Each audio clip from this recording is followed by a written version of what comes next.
अगर 19वीं शताब्दी से पहले के जापान की बात करें तो जापानी समाज पिछड़ा व मध्यकालीन था। उसमें आधुनिकता का बीज अभी तक नहीं फूटा था। विश्व इतिहास पर चल रही DIS की इस सीरीज में आप सभी का स्वागत है। मैं हूं दिव्यांश शुक्ला। 19वीं सदी के प्रारंभ में प्रशांत महासागर में यूरोपियों की हलचलें शुरू हो गई थी। जापान के समुद्र में रूसी, ब्रिटेन आदि देशों के जहाजों का आवागमन बड़े पैमाने पर हो रहा था। उस समय जापान का सम्राट नाम मात्र का शासनाध्यक्ष था और असली सत्ता सैनिक नेताओं के हाथ में थी।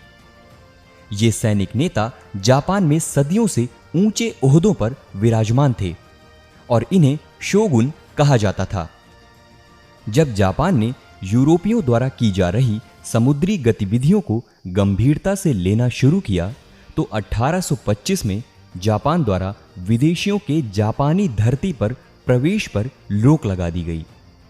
दरअसल जापानियों का यह भय जायज था, क्योंकि वे यूरोपियों द्वारा दुनिया के तमाम कोनों पर कब्जा की गई कॉलोनियों के बारे में जानते थे। उनका यह शक तब और पुख्ता हो गया जब उनके पड़ोसी देश चीन में पहला अफीम युद्ध हो गया और इस युद्ध में चीन को यूरोपियों के हाथों पराजित होना पड़ा। यह जापान के लिए एक चेतावनी की तरह था। जापान ने यूरोपीय शक्तियों से बचने का भरसक प्रयास किया, किंतु वह अधिक दिनों तक विदेशी अतिक्रमण से बच नहीं पाया। 19वीं सदी के मध्य तक आते आते अमेरिका भी प्रशांत महासागर में रुचि लेने लगा था और 1853 में एक अमेरिकी कमांडर पेरी अपने नौसैनिक बेड़े को लेकर जापान के समुद्र में पहुंच गया और जापान को युद्ध की धमकी दे डाली। मजबूरन युद्ध को टालने की खातिर जापान ने अपने 2 बंदरगाह अमेरिकी जहाजों के लिए खोल दिए और यहीं से जापानी धरती पर विदेशियों के अतिक्रमण की शुरुआत होती है। इसके बाद एक के बाद एक कई यूरोपीय देशों ने जापान के साथ संधियां करके जापान में प्रवेश पा लिया। 1864 में यूरोपियों ने जापान के 2 शहरों पर बमबारी करके अपनी सैनिक श्रेष्ठता का प्रदर्शन जापान पर किया और धीरे धीरे जापान के आंतरिक मामलों में हस्तक्षेप करने लगे।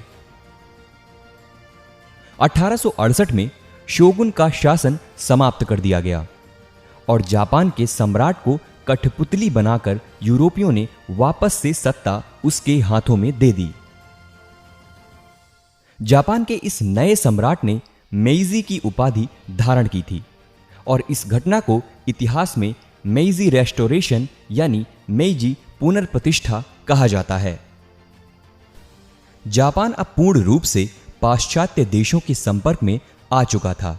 इन देशों के संपर्क में आने के बाद जापान के लोगों ने यह देखा कि ये यूरोपीय लोग बहुत उन्नत थे और ज्ञान विज्ञान के क्षेत्र में बहुत आगे थे।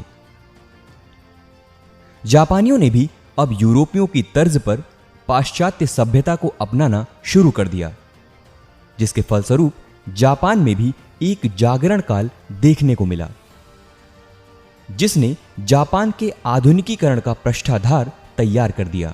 शुरुआती दौर में जापान ने अपना आधुनिकीकरण आत्मरक्षा के उद्देश्य से किया था, क्योंकि जापान यह समझ चुका था कि जब तक वह स्वयं को यूरोपियों के समकक्ष नहीं बना लेता तब तक यूरोपी उसे चैन से नहीं जीने देंगे।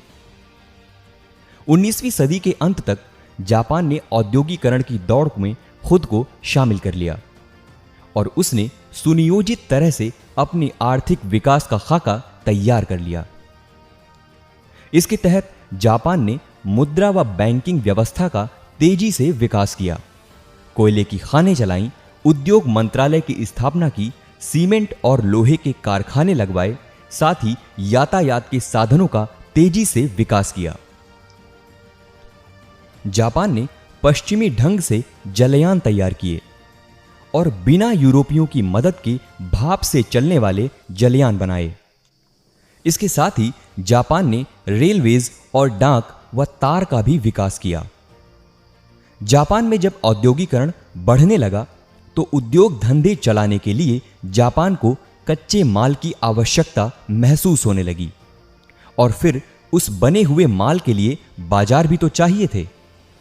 क्योंकि जापान एक छोटा सा देश है और उसके संसाधन अत्यंत सीमित हैं, इसलिए जापान को भी अब यूरोपियों की तर्ज पर नए बाजारों की तलाश होने लगी और यहीं से जापान के इतिहास में एक नया अध्याय प्रारंभ हुआ। वो था साम्राज्यवाद। जापान अब अपनी सीमाएं बढ़ाना चाहता था, जिसके लिए उसने अपनी सेना का सशक्तिकरण करना शुरू कर दिया। अपनी सैनिक शक्ति को मजबूत करके जापान ने 1895 में चीन के खिलाफ लड़ाई छेड़ दी और चीन को हराकर फार्मोसा आइलैंड यानी ताइवान को अपने आप में मिला लिया। इसके बाद जापान ने चीन द्वारा कोरिया के ऊपर किए जाने वाले दावे को छोड़ने पर मजबूर कर दिया और कोरिया को स्वतंत्र घोषित करवा लिया और आगे चलकर 1905 में कोरिया को अपना संरक्षित राज्य बना दिया। 1902 में जापान ने ब्रिटेन के साथ मित्रता की संधि कर ली और इस तरह जापान यूरोपीय शक्तियों के साथ बराबरी करने वाला पहला एशियाई देश बन गया।